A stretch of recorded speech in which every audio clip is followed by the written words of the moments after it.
Sambung semula. Bismillahirrahmanirrahim.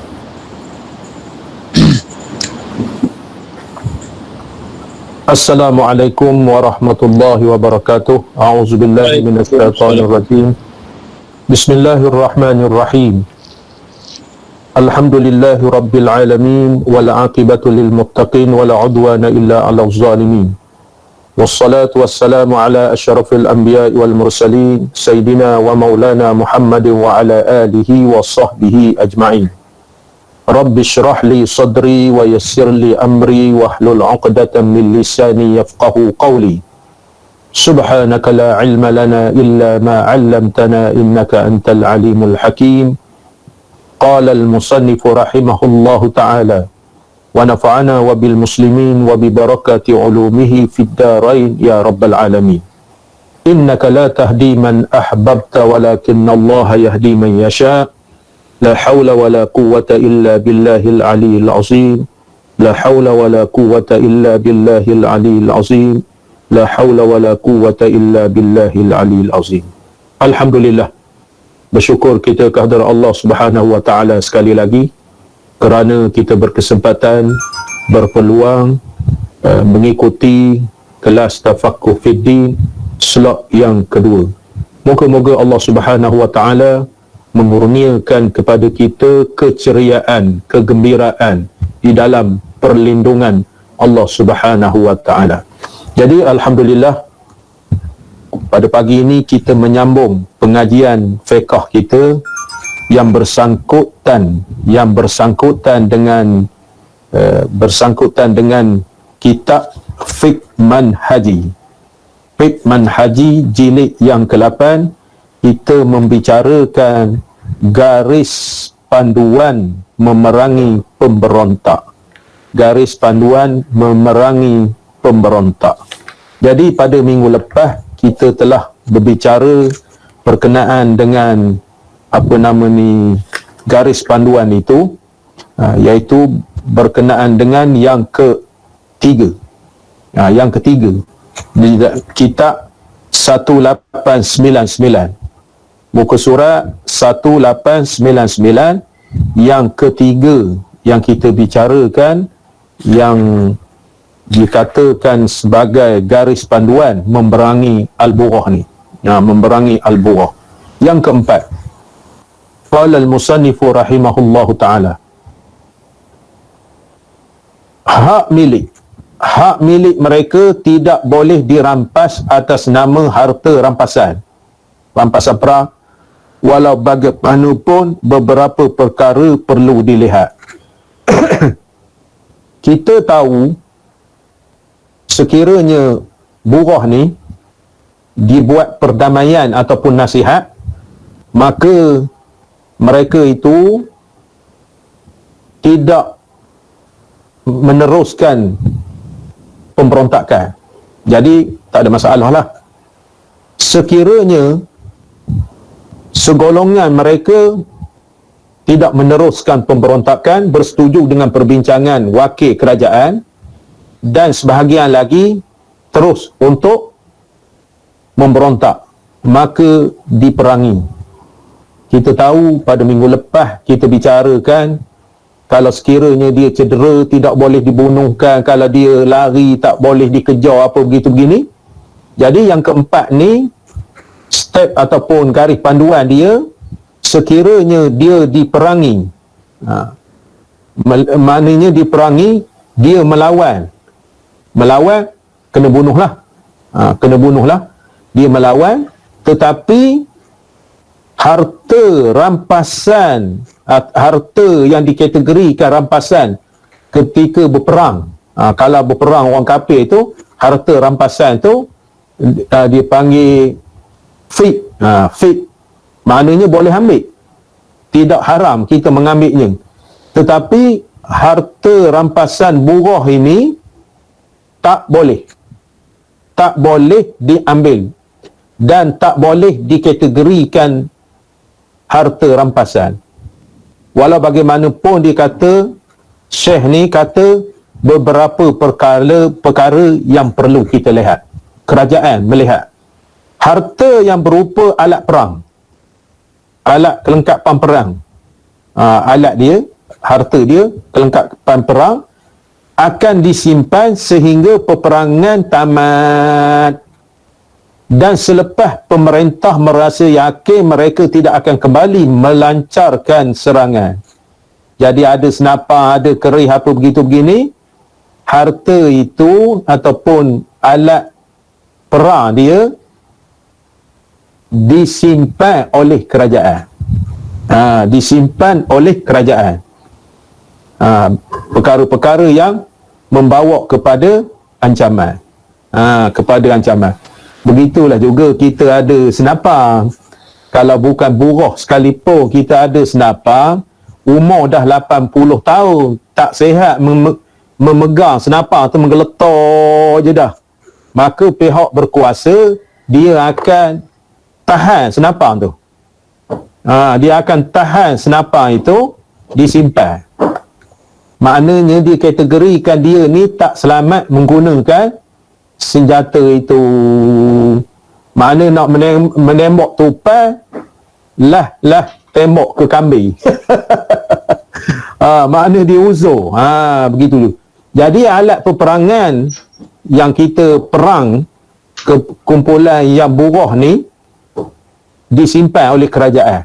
Jadi bukan harta rampasan, tetapi disimpan sehingga kerajaan meyakini mereka ini taat dan tidak kembali melancarkan serangan. Sekiranya masih wujud kekhawatiran, harta tersebut tidak perlu dipulangkan dan akan kekal sebagai jagaan negara, bukan sebagai hak milik negara. Jadi sekiranya senjata-senjata yang dipakai oleh buruh ni, lepas tu buruh ni kalah, maka senjata itu disimpan oleh kerajaan. Lepas itu kerajaan memikirkan. Kerajaan ni kena bijak jugalah. Kerajaan ni kena bijak. Pegawai-pegawai dia, menteri-menteri dia kena bijak memikirkan suasana negara. Suasana negara. Dia Menteri Pertahanan, kalau kita ibaratkan Menteri Pertahanan, jadi senjata yang digunakan oleh buruh, lepas tu disimpan oleh kerajaan. Disimpan oleh kerajaan, senjata itu boleh pulang balik sekiranya kerajaan beranggapan bahawa dia ni ataupun golongan ni ataupun tidak ada yang menurut jalan dia. Maknanya tidak adalah orang-orang yang menyambung untuk menentang kerajaan. Jadi orang yang tidak ada menyambung, jadi dia bagilah senjata itu. Jadi kalau sekiranya kerajaan khawatir entah ada pengikut-pengikut dia akan menuntut bela, maka kerajaan berhak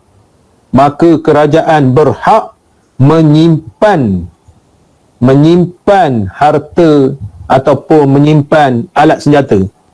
Alat senjata saja, menyimpan alat senjata. Lepas tu alat peperangan, alat-alat peperangan itu menyimpan, tetapi dia bukanlah menjadi milik negara, bahkan dia menjadi jagaan negara. Bukan jadi milik negara.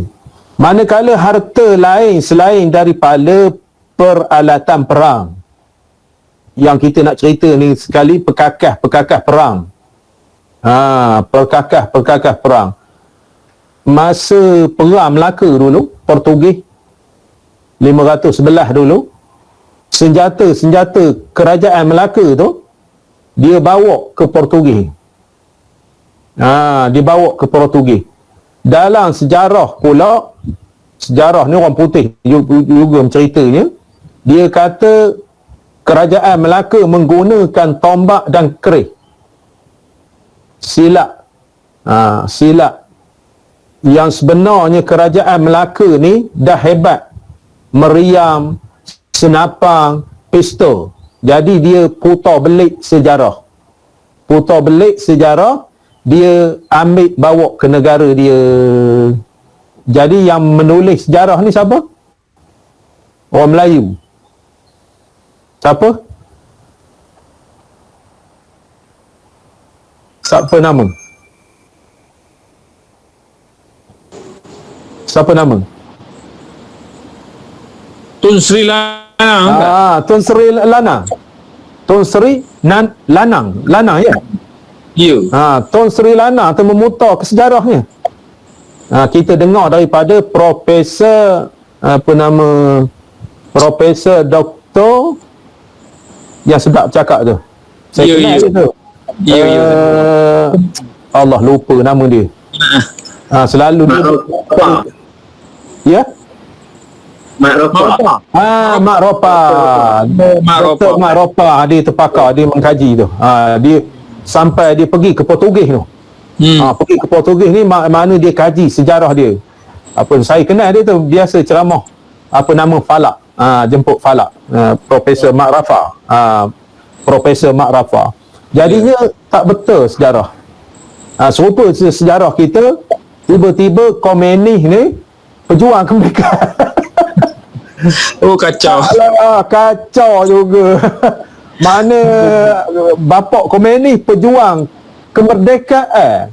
Itu dia nak, maknanya kita dah mati esok 50 tahun 100 tahun akan datang, kalau tidak diubah ke sejarah itu, Khomeini bintang 3 ni penjuang kemerdekaan. Ya. Itu kesan dia. Maknanya puak-puak ni mengubah sejarah. Yang sejarah kita ni kita tak kait apa-apa. Maknanya tidak ada apa-apa.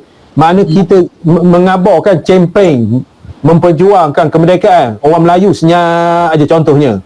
Tetapi 100 tahun, 50 tahun akan datang, maknanya anak-anak cucu kita ni beranggapan, tak tahu, beranggapan bahawa kempen itu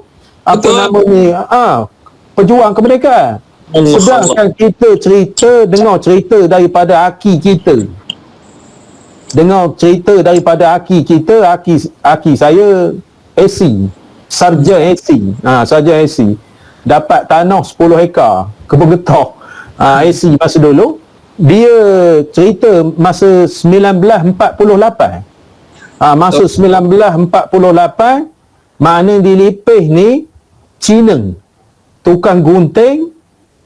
Lepas itu tukang gunting itu sebenarnya Khomeini. Lepas tu Cina juga gunting rambut di kedai dia. Lepas tu Cina Khomeini ni, tukang gunting rambut ni, dia kabar ke Cina, sama-sama Cina lah, di Padang Tengku. Di Padang Tengku.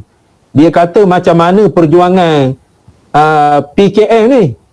Lepas tu Cina yang gunting rambut tu, dia khabar yang sedang gunting rambut tu. Dia khabar Cina ni Khomeini ni tak berguna, dia khabar. Tak berguna. Apa nak khabar ketika dia pisau cukur tu. Pisau cukur mengasah dengan tali pinggang. Mengasah dengan tali pinggang, tiba-tiba sembelih. Khomeini menyembelih orang.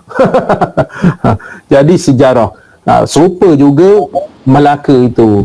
Dia diibaratkan sejarahnya, Tun Sri Lanang mengatakan maknanya kerih, tombak, pedang, sundang jadi palsu belaka. Maknanya Melaka itu canggih sebab dia join dengan kerajaan Osmaniyah. Kerajaan Osmaniyah tu gugur tahun 1924. 1924 akibat daripada kemewahan pemimpin-pemimpin dia. Mengaut harta, berpoya-poya, minum arak, apa begitu-begini, maka Allah Ta'ala hapuskan kerajaan Osmaniyah itu 1924. Manakala Israel 1948 tidak ada empire Islam dah ketika itu. Tak ada dah. Tak ada bapak dah ibaratnya. Jadi sejarah itu. Jadi oleh kerana burah ni kita tak boleh merampas harta dia. Yang kita bolehnya pihak kerajaan boleh, iaitu mengambil perkakas perang, peralatan perang, ambil simpan. Sekiranya dikhawatiri mereka ini menyambung pemberontakan mereka, maka hendaklah disimpan. Disimpan bukan maksud harta rampasan, tetapi disimpan di dalam kawalan kerajaan. Bukan harta kerajaan, disimpan di dalam kawalan kerajaan. Itulah hakikatnya. Jadi sekiranya tidak dikhawatiri, nampak baik, nampak relax apa semua, maknanya insah dah pemberontak-pemberontak ini, maka naklah senjata itu, peralatan perang itu diberikan balik, dipulangkan balik. Jadi oleh kerana itu, manakala harta lain selain daripada peralatan perang ni boleh simpan, ia wajib dipulangkan kepada pemiliknya selepas tamat peperangan, walaupun wujud kekhawatiran mereka akan kembali melancarkan peperangan. Jadi harta-harta lain ni tak boleh, tidak dikategori, sebab dikategorikan harta rampasan ni orang kafir. Orang kafir, harta rampasan dikatakan harta rampasan orang kafir. Dia ni bukan kafir. Dia ni bukan kafir. Dia ni pemberontak saja. Pemberontak saja. Itulah 4 perkara dikategorikan garis panduan memerangi pemberontak. Garis panduan memerangi pemberontak. Ada siapa-siapa boleh ulang semula? Bismillahirrahmanirrahim.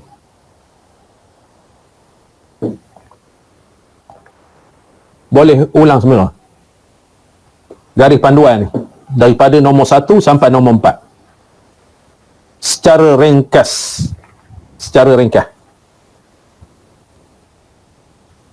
Boleh? Nombor 1, nombor 2, nombor 3, nombor 4. Boleh? Siapa? Ada dalam buku tu. Ada dalam buku.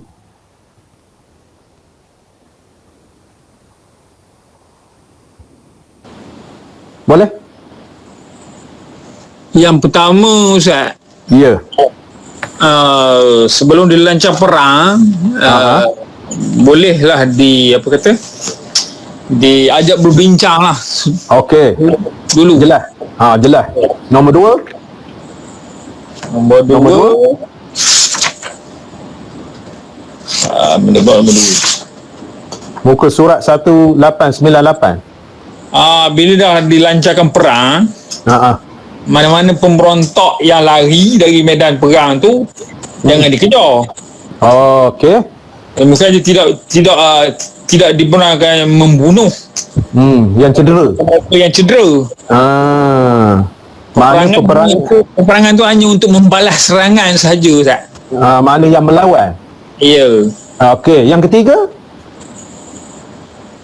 Yang ketiga, pemberontak yang ditawan jangan dibunuh. Okey. Okey. Yang keempat? Yang keempat tadi, harta rampasan tu bukanlah menjadikan sebagai harta rampasan perang macam kita dengan kafir. Dengan lagi dia hanya sebagai khusus kepada alat-alat perang tu, hanya tahanan sahaja, pada tahanan negara. Mana simpan saja. Simpan sahaja, begitu. Maknanya jagaan negara. Ya, jagaan negara. Sekiranya maknanya diyakini dia orang ni tidak memberontak, dah pulang balik. Manakala harta tanah, harta itu, harta ini, hak milik, hak tak alih, benda-benda tak kena boleh, kerana dia pulangkan balik, kerana dia ni bukan berperang dengan kafir, berperang dengan sama Islam. Kesnya Al-Burah ni tak puas hati. Setelah diajak berbincang, maka meneruskan peperangan, meneruskan pemberontakan. Jadi bukan orang kafir. Jelas? Maknanya garis panduan pemberontak nak memerangi dia. Ya. Terus dia. Nah, yang lain faham tak? InsyaAllah. InsyaAllah yang lain faham. Kita ni di dalam bab ini teori saja. Ya. Kita teori tak beramal. Tak beramal. Tapi kalau sekiranya hukum fiqh yang lain, ibadat, maknanya 100% kita beramal. Muamalat, sikit-sikit kita beramal. Harian kita beramal, jual beli, pinjam meminjam, sewa menyewa, kita beramal. Lepas tu munakahat pula, apa nama ni, sedikit sebanyak kita beramal. Beramal hukum hakam gitu gini. Jinayat ni di bidang kehakiman ataupun perundangan, sekadar kita mengaji ataupun belajar ni, kita nak percambahan ilmu. Nak percambahan ilmu, kisah hukum Islam yang berkait dengan jinayat. Yang berkait dengan jinayat, kita memahami ataupun di dalam pengetahuan kita yang berkait dengan kehakiman, tetapi bukan bidang kehakiman.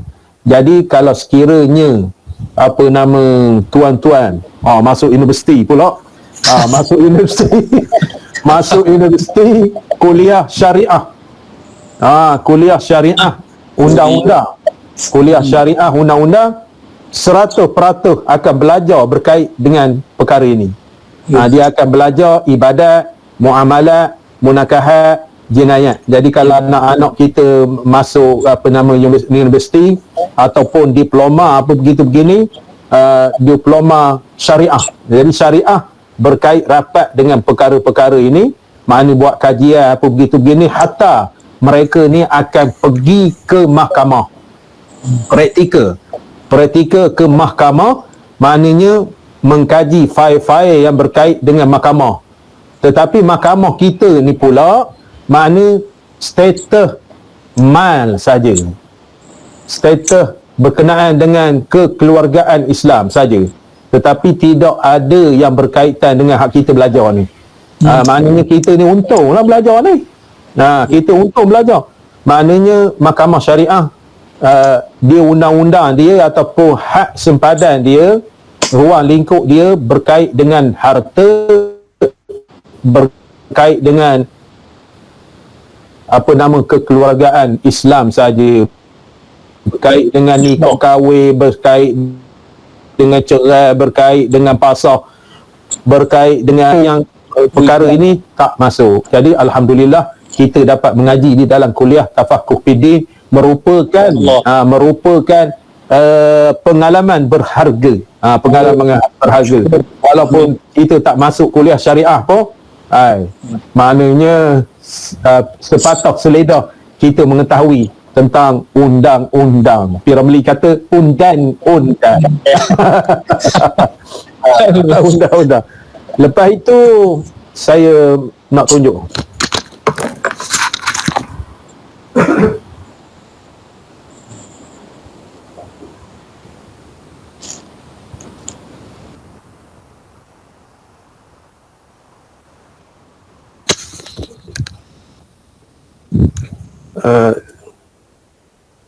Bagus.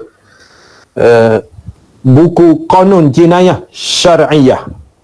Saya sebut dulu. Mahal buku ni. RM65 Hajawi ni. Tebal setebal Al-Quran, Pimpinan Ar-Rahman, tafsir Quran. Kita mengaji di umur 500 tu. Ni. Dia Qanun Jinayah Syar'iyah, mana sistem kehakiman.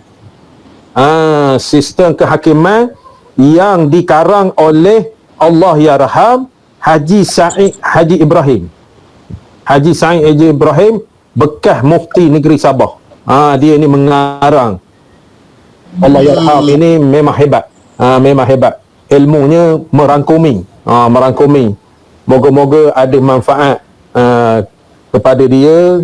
Maknanya kitab ataupun buku Qanun Jinayah ni ataupun sistem kehakiman ni diguna pakai. Lepas itu dia mengarang satu lagi kitab, apa namanya saya tunjuk. Kita Ahli Sunnah wal Jamaah.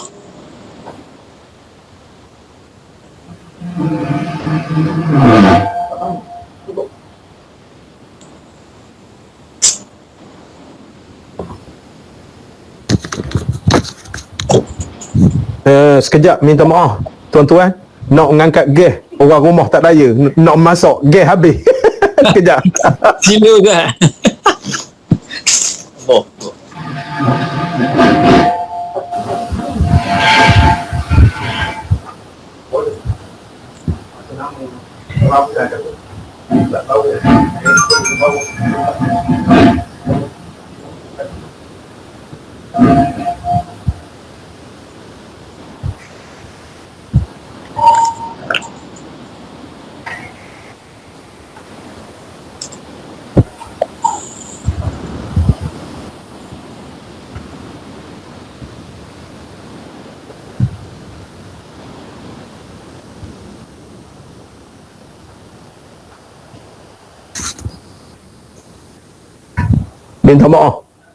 Minta maaf mengangkat gas. Allah yarham Haji Said Ibrahim ni menggarang kitab Ahli Sunnah wal Jamaah. Kitab Ahli Sunnah wal Jamaah, dia mengarang Haji Said Ibrahim ni. Tu. Jadi Akidah Ahli Sunnah wal Jamaah. Ya? Akidah Ahli Sunnah wal Jamaah kan? Ya, akidah dia ada versi Jawi, versi Rumi. Iya. Konon jenayah ni begitu juga. Konon jenayah ni ada versi Rumi, ada versi Jawi. Oh. Yang Rumi murah sikit, yang Jawi mahal sikit. Yang saya ni apa nama ni RM65. RM65. Jadi di dalam pengajian kita ni lengkap. Di dalam pengajian kita ni lengkap berkenaan dengan tajuk-tajuk kita ni. Burah ni muka surat 151. Muka surat 151, tajuk dia pasal yang ke-7, burah. Muka surat 151. Jadi berkait dengan undang-undang yang berkait dengan burah. Jadi kalau ada kesempatan, belilah. Musim sekarang ni mudah. Shopee. Order dengan Shopee. Order dengan Shopee online, bayar, dia hantar ke rumah. Post. Kanan dia besar ya? Maknanya saya anjurkan buku tambahan di dalam pengajian kita. Orang universiti pun dia pensyarah dia ada anjuran buku. Kalau budak-budak belajar ni tak beli buku, makna kena ke library. Buku anjuran dia kata. Tebal buku ni. Bagus.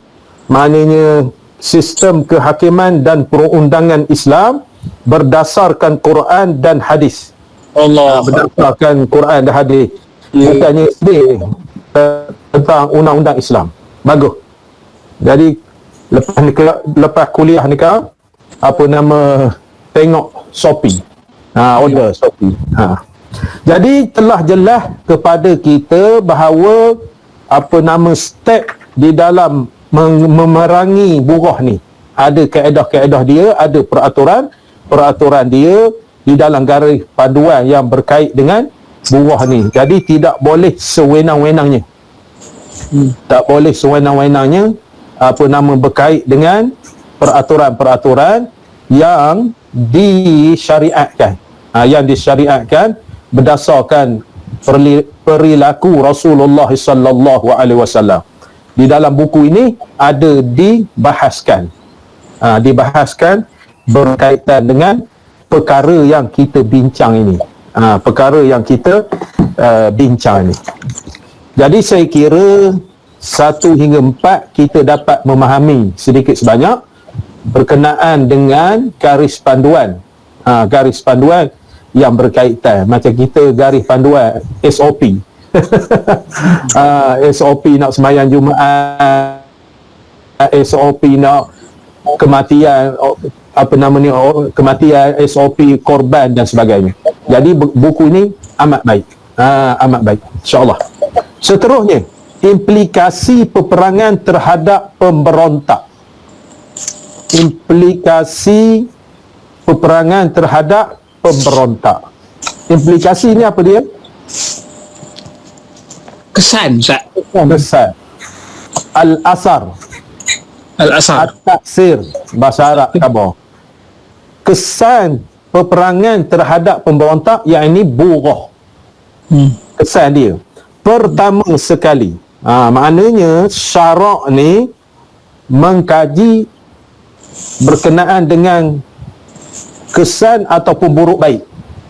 Apabila pemerintah melancarkan peperangan terhadap pemberontak dengan menepati syarat-syarat di atas dan selepas menjalankan langkah-langkah awal seperti yang dinyatakan pemberontak yang dibunuh di dalam peperangan ini, maka darahnya adalah halal. Orang Islam darahnya halal sebab burah. Sebab burah. Sebenarnya dalam hadis Nabi, tidak halal bagi darah seseorang Muslim itu tanpa sebab. Jadi implikasi dia halal darah kerana burah. Halal darah kerana burah. Pembunuhan tidak akan dikenakan kisos. Kita berperang tidak akan dikenakan kisos atau diat kerana tindakan ini dibenarkan oleh syarak. Kesan daripada burah itu. Orang Islam, kita mengaji hadis, kita kata di dalam hadis 40 rasa saya ada, tidak halal darah seseorang Islam. Jadi kita tak boleh membunuh semena-mena, tak boleh. Jadi oleh kerana ini, pemerintah melancarkan peperangan. Sebab dia menentang, tak berpuas hati. Pemerintah menghantar wakil untuk berbincang, bermusyawarah. Maka dia nak menggulingkan kerajaan juga. Dia kata gini, gini. Dia nak memerangi memerangi kepada kerajaan yang adil, kerajaan yang adil. Kerajaan yang adil. Jadi oleh kerana itu, pemerintah step by step mengadakan perbincangan begitu gini, maka mereka ini memberontak semacam itu. Memberontak semacam, jadi kerajaan akan melawan serangan itu. Akan melawan serangan. Jadi implikasi dia berdasarkan syarat-syarat yang ditetapkan oleh agama kita di dalam memerangi burah. Yang 4 tadi lah. Dalam kitab yang 4 itu. Dalam kitab ni, undang-undang ni ada sebut. Undang-undang ni ada disebutkan apa nama ni, nombor 95. Nombor 95. 1, 2, 3, 4. Nombor 96. 1, 2, 3, 4, 5. Nombor 97. 1, 2, 3, 4. 4 saja. Itu apa nama ni, dibahaskan perkara-perkara yang kita bincangkan ni. Jadi implikasinya maknanya pemerintah itu naklah menepati syarat-syarat garis panduan dia itu. Garis panduan yang ditentukan oleh syarak. Garis panduan yang ditentukan oleh syarak. Maknanya halal darahnya. Lepas itu orang yang membunuh di dalam peperangan burah ni tidak akan dikisos. Sebab pelancaran perang ini berdasarkan tindakan burah itu, atas nama burah. Atas nama burah. Lepas itu tidak dikenakan diat sama sekali. Diat kita belajar dah. Kisah ni balas bunuh. Diat ni denda. Tak kena diat, tak kena apatah lagi kisah. Kerana apa? Kerana tindakan syarak. Kerana tindakan dibenarkan oleh syarak. Jadi kita lihat Kita lihat di dalam kitab fiqh, di dalam Sabilah, kitab Jawi.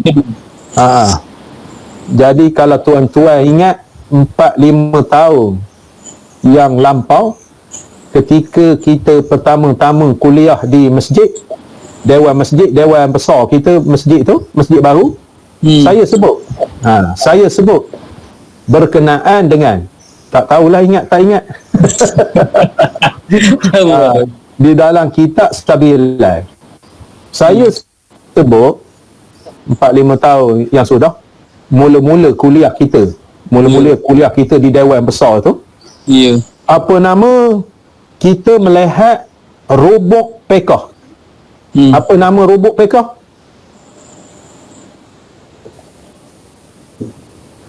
Robok fiqh.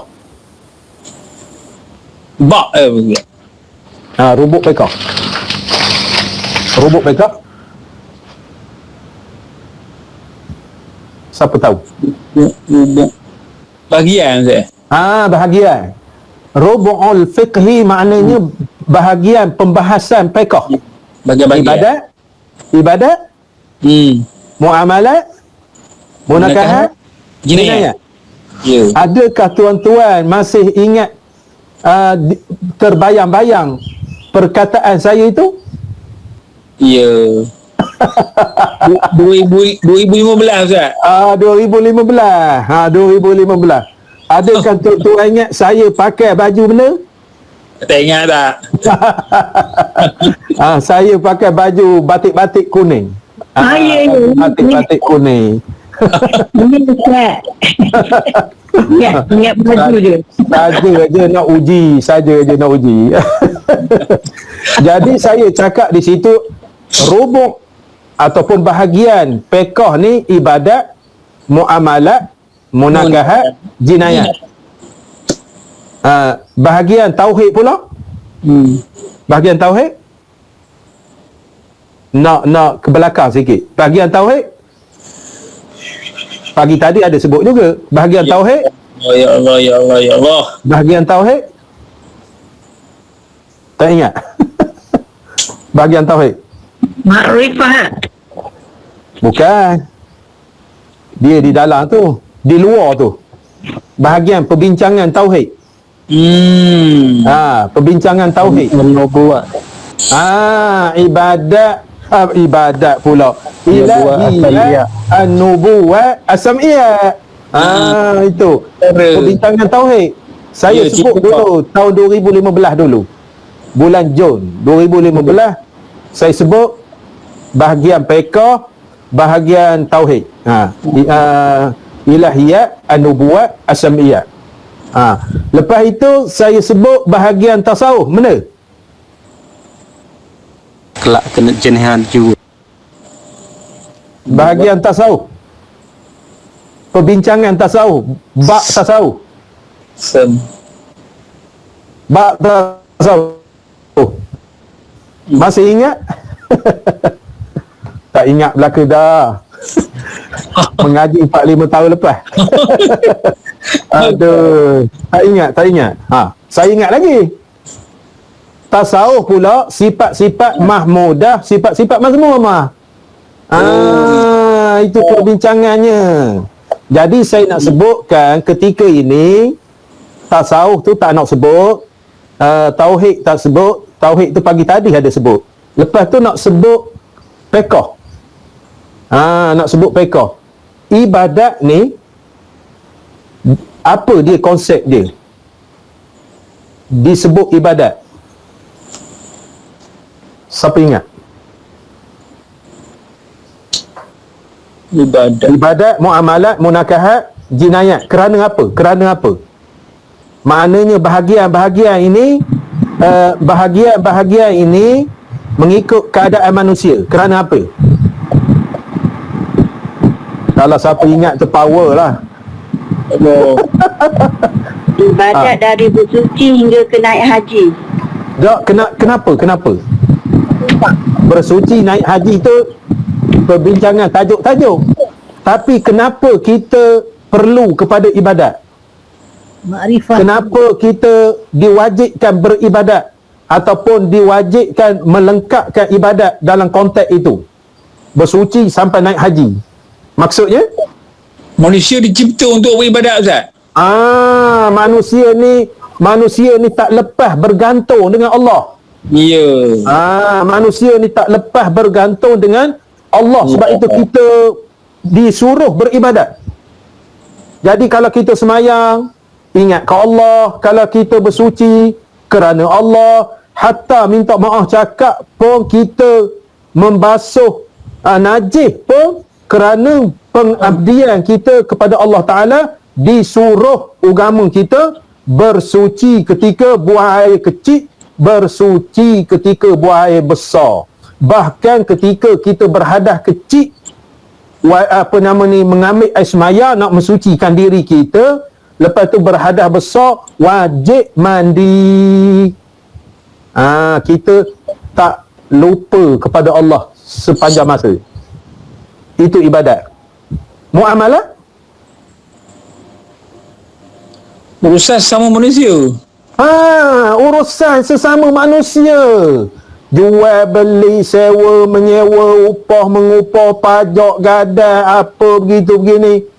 Kita membahaskan pajak gadai. Pajak gadai ni, kedai pajak ni maknanya cekik darah orang kata.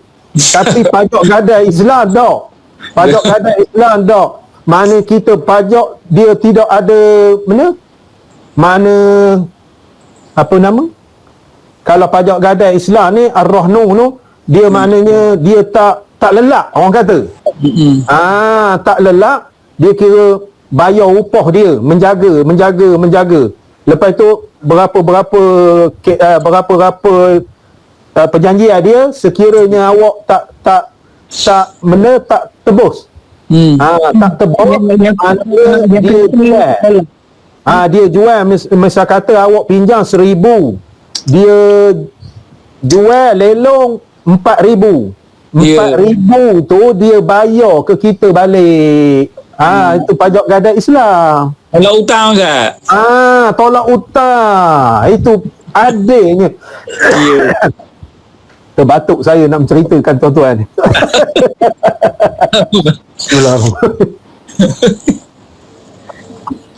Nak bagi faham. Nak bagi faham. Saya ingat arwah Ustaz Husain dulu. Arwah Ustaz Husain, ustaz saya dulu sekolah agama pada Tengku. Dia kata terbayang-bayang lagi arwah ni bercakap. Dia kata kita mengajar agama ni makna setiap yang kita ajar dalam konteks nak memberi faham kepada anak murid kita. Dia kata contohnya takbir raya. Kita ni kena bertakbir di khabar. Kita bertakbir di khabar. Sebab itu arwah Ustaz Husain ni masa hujung-hujung puasa dekat nak cuti, dia kelas-kelas dia tu mesti dia ajar takbir budak. Satu masa dia ajar takbir. Lepas tu dia suruh takbir seorang. Jadi awak balik kampung, dia kata boleh bertakbir sebab ustaz ajar cara buat. Muamalat. Ibadat muamalat. Berinteraksi hubungan sesama manusia. Kita tengok dalam tajuk muamalat tu, kisah-kisah berurusan. Kisah-kisah berurusan. Lepas tu, ketiga, munakahat. Kenapa munakahat itu? Urusan nikah kahwin, Ustaz. Munakahat itu berkait dengan nikah kahwin. Sebab apa nikah kahwin tu? Fitrah manusia. Fitrah manusia, hukum hakam dia. Kalau ibadat, hukum hakam berkait dengan Allah. Kalau muamalat, nak kita berinteraksi sesama manusia. Kita memerlukan orang lain. Kalau saya mengajar, memerlukan penyertaan. Kalau ada penyertaan, perlu kepada tenaga pengajar. Mesti kita berhubung. Allah yarham Tuan Guru ni Aziz, saya ingat lagi. Dia kata sepinggan nasi itu saya sebut dalam kuliah juga, saya sebut dalam kelas kita. Saya ingat lagi buat rajah, saya buat pinggan. Sepinggan nasi itu, orang tunggu ni Aziz, sepinggan nasi itu ramai orang yang menyumbang sehingga sepinggan nasi. Dia kata orang yang buat pinggan, lepas tu bertanam padi, nasi, lepas tu bertanam sayur, lepas tu nelayan ikan, lepas itu ayam penternak, lembu penternak, ayam daging apa gini. Kita cuma suap saja. Masya Allah, ibarat dia. Ibarat dia Masya Allah. Mana kita boleh membayangkan itulah muamalat. Kita ada duit nak beli lada sulah, kena ada bertanam lada. Kalau ada duit tak ada lada, tak jadi. Begitu juga yang bertanam lada, yang bertanam sayur, tak ada pembeli, tak jadi. Itu dikata muamalat. Lepas tu munakahat ni hubungan, maknanya fitrah manusia. Lepas itu secara tak langsung orang Maulana kahwin dengan orang Mengkasar. Secara automatik dua Korea ini bersaudara. Orang Malaysia berkahwin dengan Singapura. Secara automatik berkahwin. Sebaliknya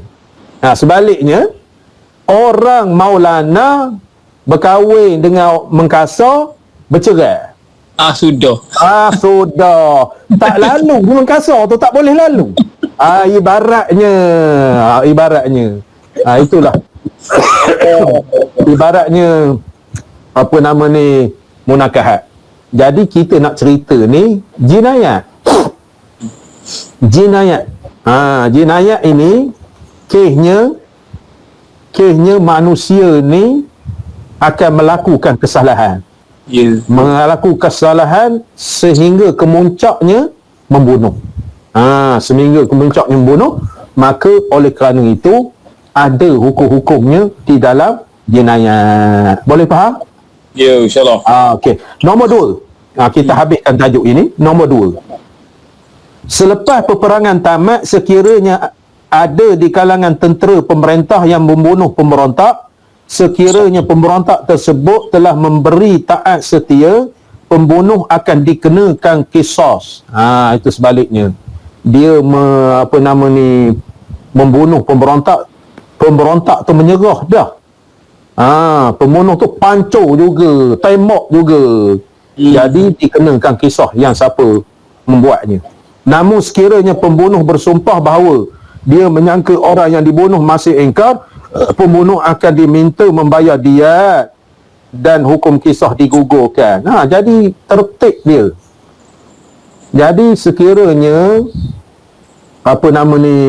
macam cerita-cerita zaman dulu, eskaderisme, lepas tu raja tak boleh habis cakap lagi, dia tikar selalu. Dia tikar selalu. Jadi nak kabarkan tertibnya agama itu. Sekiranya dia mengaku apa begitu gini, bunuh pula. Jadi dia kenakan kisah. Dia kenakan kisah. Jadi tak boleh bersembarangan, melainkan kafir harbi berperang, tak ada masalah. Yang ketiganya, sekiranya orang yang dibunuh ialah tawanan atau pemberontak yang telah cedera, membunuh dikenaki membayar diat. Pembunuh dikenaki membayar diat dan hukuman kisah digugurkan kerana wujud keraguan di dalam tindakan tersebut. Sekiranya dibunuh tawanan yang memberontak itu dicedera, boleh jadi maknanya mati dia itu disebabkan cedera parah. Cedera parah ataupun lain daripada itu. Jadi pembunuh dikenaki membayar diat sahaja. Lepas itu tidak dikenakan kisos. Seperti mana Rasulullah sallallahu alaihi wasallam, idra'ul hudud anil muslimin mastata'tum hindarilah hukuman hudud daripada orang Islam boleh mungkin. Maknanya Islam ni tidak nak menghukum. Kalau ada keraguan itu dihindarkan, digugurkan. Sekali fakta kes ditolak. Ditolak. Itulah indahnya Islam, walaupun orang yang memberontak. Jadi ringkasnya kita bincangkan pada pagi ini, maknanya harta pemberontak tidak boleh dirampas dan tidak boleh dijadikan harta rampasan perang. Sebaliknya, peralatan perang boleh disimpan oleh kerajaan ataupun boleh diambil kerajaan, tetapi bukan jadi harta kerajaan, sekadar simpanan saja. Dikhawatiri pemberontak bekas pemberontak ini maknanya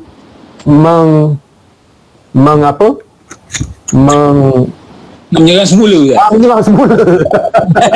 Menyerang semula. Dia khawatiri menyerang semula, maka alat-alat peperangan itu disimpan oleh kerajaan. Itu.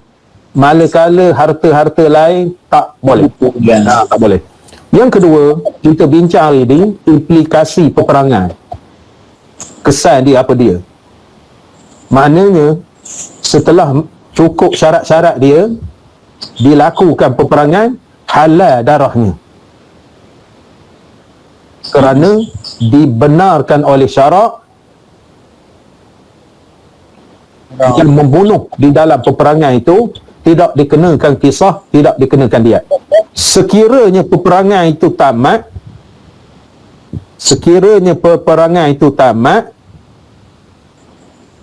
ada di kalangan pemberontak itu memperaku janji taat setia, tiba-tiba dibunuh oleh kerajaan, maka orang yang membunuh itu dikenakan kisah. Ataupun sekiranya pembunuh bersumpah dia menyangka yang dibunuh tu masih ingkar, maka dia digugurkan kisah.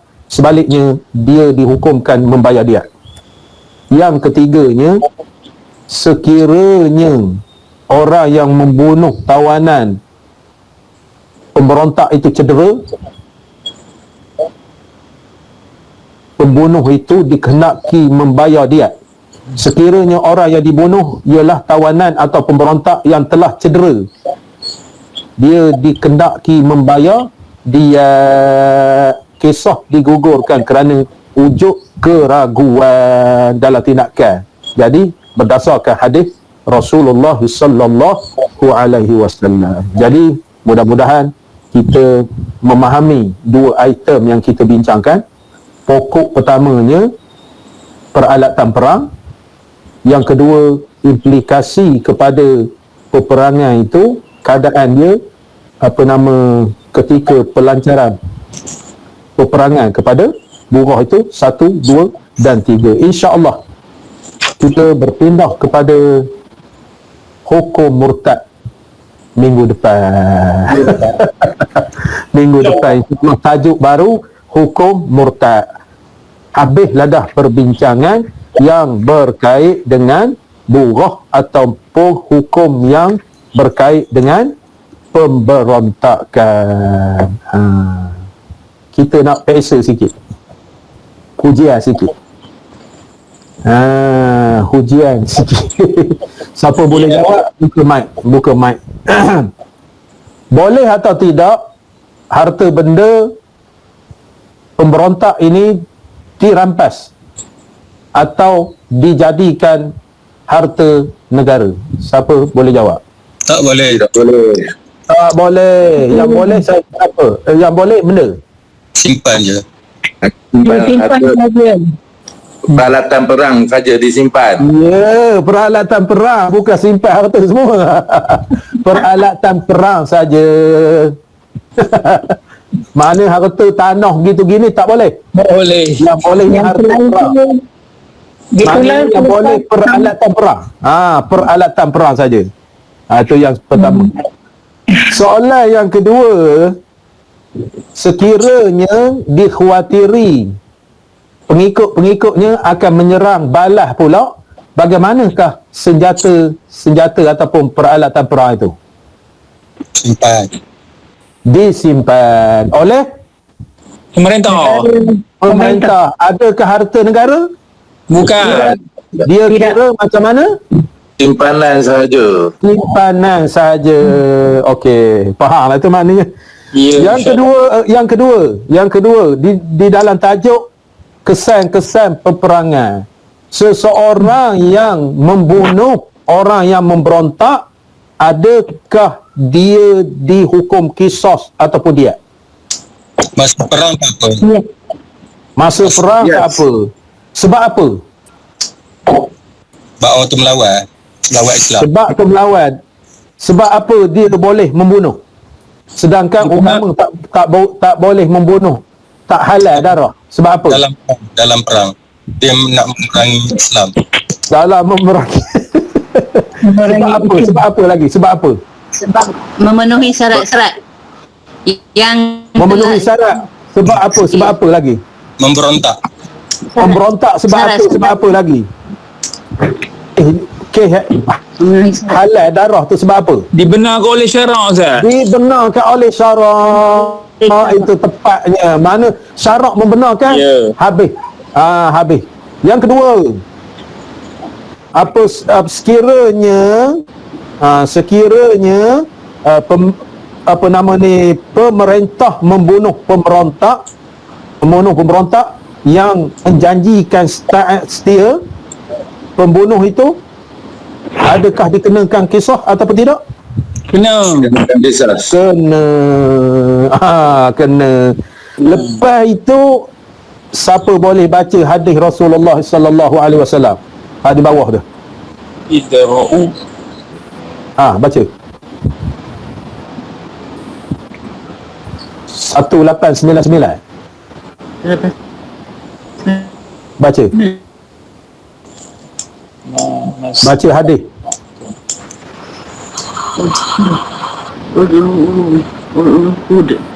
Itu.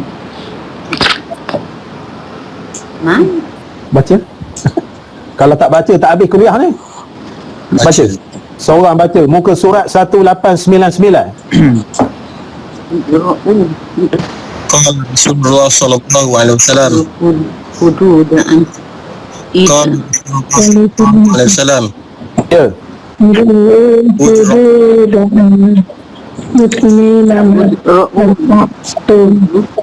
Tak jelas. Idra'ul hududa. Hududaan muslimin lama Ta'tum. Idra'ul hudud anil muslimin mastata'tum. Siapa boleh terjemah? hindarilah hukuman hudud daripada orang Islam seboleh mungkin. Itu sabda Rasulullah sallallahu alaihi wasallam. Saya kira tuan-tuan, puan-puan yang menyertai kuliah pada hari ini faham dengan sebaik-baiknya apa yang kita bincangkan. InsyaAllah diberi taufik dan hidayah oleh Allah Subhanahu wa ta'ala. Jadi sekiranya tak faham, buat faham lah. Sehingga kita berjumpa di minggu depan. Aqulu qawli hadha wa astaghfirullah li wa lakum. Wassalamualaikum warahmatullahi wabarakatuh. Waalaikumsalam. A'udzubillahi minasyaitonir rajim. Bismillahirrahmanirrahim. Alhamdulillahi rabbil alamin wassalatu wassalamu ala asyrafil mursalin wa ala alihi washabbihi ajmain. Allahumma iftah alaina futuhal arifin wa faqihna fid din waj'alna minal ulama'il amilin wal malaikatil muqarrabin. Rabbana atina fid dunya hasanah wa fil akhirati hasanatan wa qina adzaban nar. Wa sallallahu ala sayyidina Muhammad wa ala alihi washabbihi wasallam. Walhamdulillahi rabbil alamin. Wallahu a'lam. Terima kasih semua. Sama-sama Terima kasih, Ustaz. Ustaz. Assalamualaikum Ustaz. Waalaikumsalam warahmatullahi. Ustaz, Assalamualaikum.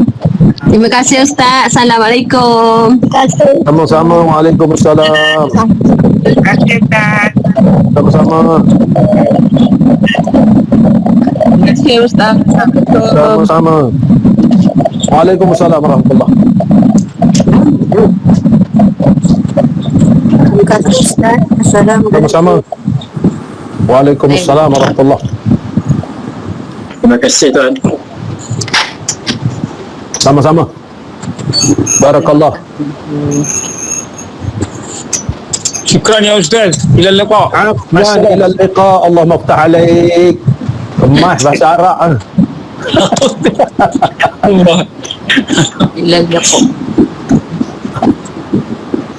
5-6 tahun boleh cakap Arab dah. Mantap. Ya. Nampak. Belajar dengan anak saya sikit Ustaz. Oh, alhamdulillah. Mudah-mudah lah kata. Ya. Syukuran apuan. Ya. Ila liqa ma'assalamah. Allah. Amin.